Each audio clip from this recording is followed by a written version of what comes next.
Standby, kamera ready, sound ready, 3, 2, 1, action.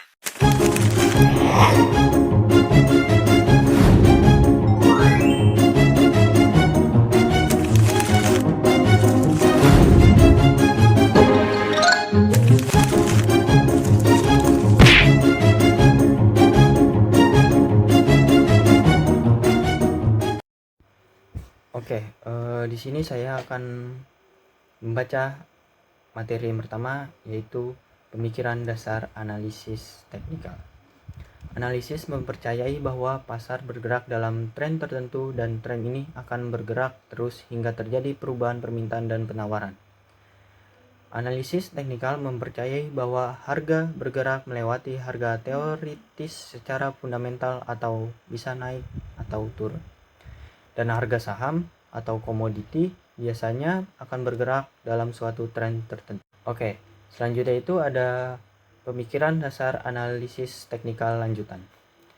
Technical analisis mempercayai bahwa sejarah akan berulang. Maksudnya, jika harga suatu saham dengan pola tertentu terjadi, maka di kemudian hari pola seperti itu dapat terjadi pula. Psikologi manusia pada dasarnya sama dalam mengantisipasi keadaan pasar. Pemikiran dasar di balik analisis teknikal lanjutan adalah memahami bahwa sentimen pasar dan pola harga memiliki pengaruh yang kuat terhadap pergerakan. Selanjutnya itu ada analisis teknikal. Definisi adalah suatu metode yang dipergunakan untuk menganalisa data masa lalu dari suatu sekuritas yang meliputi harga dan volume transaksi. Selanjutnya, tujuan. Analisa dilakukan untuk memprediksi arah kecenderungan harga di masa mendatang. Yang terakhir, model analisa. Data disajikan dan dianalisa secara kuantitatif maupun kualitatif dalam berbentuk. Selanjutnya itu ada metode subjektif. Metode subjektif adalah metode penentuan garis penganalisa dengan opini dan argumentasi individu berdasarkan pengalaman. Memiliki kelemahan besar karena sangat subjektif, tetapi memiliki keunggulan karena sederhana dan mendahului atau leading harga. Metode didasarkan pada beberapa titik kunci atau key point. Untuk selanjutnya masuk ke poin tren kecenderungan harga.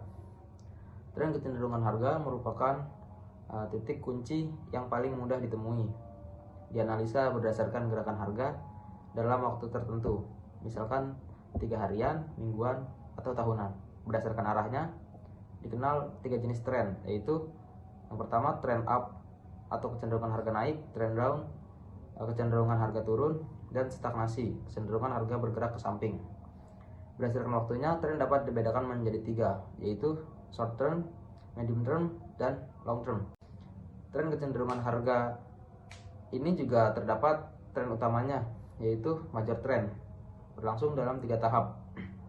Yang pertama, accumulation stage, bull market model atau markup stage, bull market model atau distribution stage. Dan tren bisa ditunjukkan juga oleh volume transaksi. Tren akan terus berlanjut sampai adanya sinyal tertentu yang menunjukkan adanya pembalikan atau reversal. Untuk poin berikutnya yaitu lines atau garis-garis penganalisa. Lines merupakan alat pembantu dalam menganalisa grafik dengan menggunakan gambar yang menghubungkan titik-titik tertentu. Terdapat 4 jenis garis penganalisa, yaitu yang pertama support line atau tingkat harga di mana demand dipandang cukup kuat untuk menahan harga jatuh lebih dalam. Support line merupakan batas psikologis peserta pasar untuk melakukan pembelian atau buy action. Yang kedua, resistance line.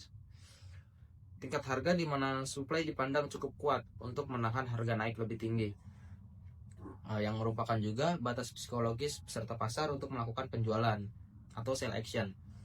Yang ketiganya itu sell sensitive line atau garis horizontal yang melalui titik terendah dan tertinggi yang pernah tercapai sebelumnya. Dikenal dua macam sensitive line, yaitu support level dan resistance level. Yang terakhir, channel line, garis paralel yang ditarik sejajar dengan trend line. Channel ini membantu trader untuk mengetahui trading range. Selanjutnya, point pattern atau pola harga masa lampau. Analisa berdasarkan asumsi bahwa kejadian atau peristiwa di alam akan berulang mengikuti suatu pola yang pernah terjadi sebelumnya, atau history repeat itself. Adapun pola-pola yang penting diantaranya reversal pattern, atau merupakan bentuk pola gerakan harga dalam pergantian kecenderungan. Yang kedua, continuation pattern, merupakan bentuk atau pola gerakan harga dalam melanjutkan kecenderungan. Yang ketiga, karakter pattern, suatu pola yang tidak random dan sering berulang, tetapi hanya berlaku khusus untuk satu sekuritas tertentu. Yang terakhir, yang keempat, atau gap pattern, atau pola yang terbentuk akibat harga low hari ini lebih besar daripada harga high kemarin, atau sebaliknya. Saya di sini akan bacakan materi 9, yaitu tentang metode McNichol. Metode McNichol adalah metode yang mendasar analisanya pada metode statistika melalui indikator-indikator tertentu, sehingga bersifat objektif, logis, dan umum. Memiliki keunggulan lebih dapat melepaskan diri dari faktor emosi pada saat pengambilan keputusan untuk masuk keluarnya pasar. Key point yang harus diperhatikan adalah trend dan divergence. Lanjut, metode moving average, yaitu moving average atau MI adalah salah satu alat analisa teknikal yang menggunakan rata-rata bergerak dengan rentang waktu tertentu dari data harga-harga historis yang biasanya digunakan untuk harga penutup atau close settlement. Fungsi utamanya adalah memberikan indikasi bahwa suatu tren telah mulai, sedang berlangsung, atau segera berakhir. MI yang menggunakan rentan waktu lebih lama dalam tren harga naik akan berada di bawah MI yang menggunakan rentang waktu lebih singkat. Lalu lanjut, moving average convergence divergence atau MACD. MACD adalah formulasi teknikal analisis yang pertama kali dikembangkan oleh Gerard Apple bagi banyak pemain pasar. MACD juga dikatakan sebagai salah satu alat analisa yang paling sederhana dan cukup handal digunakan dalam mengambil keputusan selama perdagangan di lantai bursa. Dibanding dengan moving average atau MI, perbedaannya adalah dalam analisa MI dapat kita analisa sebagai indikator kenaikan maupun penurunan harga secara langsung. Sementara pada analisa yang menggunakan indikator MACD, output yang dihasilkan oleh MI tidak langsung dapat dianalisa, namun terlebih dahulu diolah sebelum dijadikan sebuah indikator momentum yang akan mengindikasi perubahan tren harga.